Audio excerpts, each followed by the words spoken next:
Hi Kapad-X! Night ride tayo ngayon pa Manila, sa Tondo. Meet up ng crew sa Petron Katips, corner Marcos Highway. Kapag galing ka ng Antipolo or Marilake, dito usually ang regroup ng ibang bikers. Kaya salamat Petron for setting up the bikers rest area. Ang ruta from Katips diretso hanggang Nagtahan Bridge, then Lacson Ave, C2 Road, Avenida hanggang Tondo. Ngayon na lang ulit kami magna-night ride.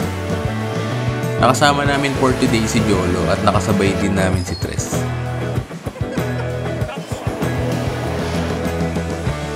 Sayang hindi na siya pwede lumayo. Bounce na daw siya pa Cubao Expo.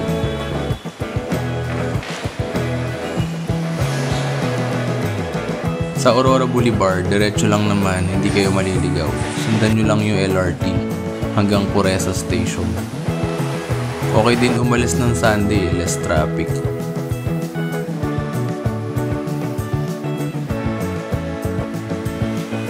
Naihilo na, gutom na kami, malayo pa yata.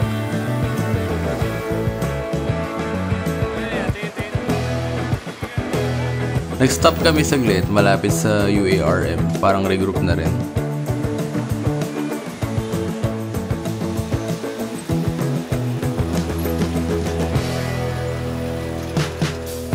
Ang masaya sa night ride, mas malamig at di ramdam ang galit ng araw. Pero syempre, dapat safe tayo. Kailangan pa rin ng helmet at ilaw para mas kita tayo sa daan. Nakarating din sa Nagtahan Bridge. Liliko na kami pakanan sa Lacson Ave. Alam nyo ba ang C2 Road or Circumferential Road ay connected mula Tondo hanggang Malate? At dito sa C2 Road, makikita nyo yung mga notable spots in the capital. Such as Manila Zoo, UST, Dangwa, DOH, hanggang Ugbo sa Tondo. Kaya doon tayo sa dulo, sa Ugbo. Tumawid kami ng Espanya Boulevard hanggang makarating sa SM San Lazaro. Kapag nag-ride ka sa Manila, expect mo na maraming nangyayari sa daan at mga unexpected na tatawid, pedestrians, motor, sasakyan, etc. Rizal Ave or Avenida na kami. Dito banda yung Tayuman LRT Station. Yuseco Street, isang option na daan pa Ugbo. Mas maliit na kalsada, parallel lang naman sa C2 Road. Konti na lang yata makakarating na kami. Rahabago Street, malapit-lapit na. Busy street to marami ding nagtitinda along the road. Nararamdaman na namin yung food trip vibe ng Ugbo.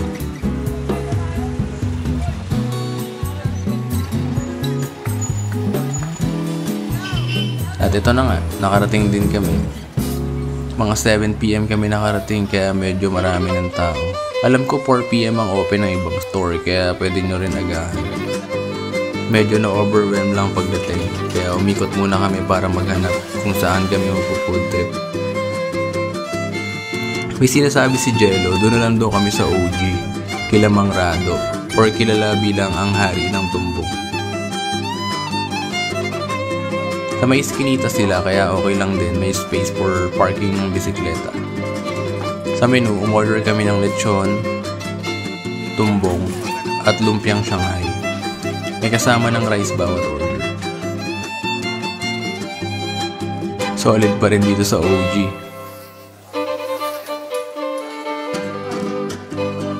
Siyempre, hindi pa tapos ang food trip.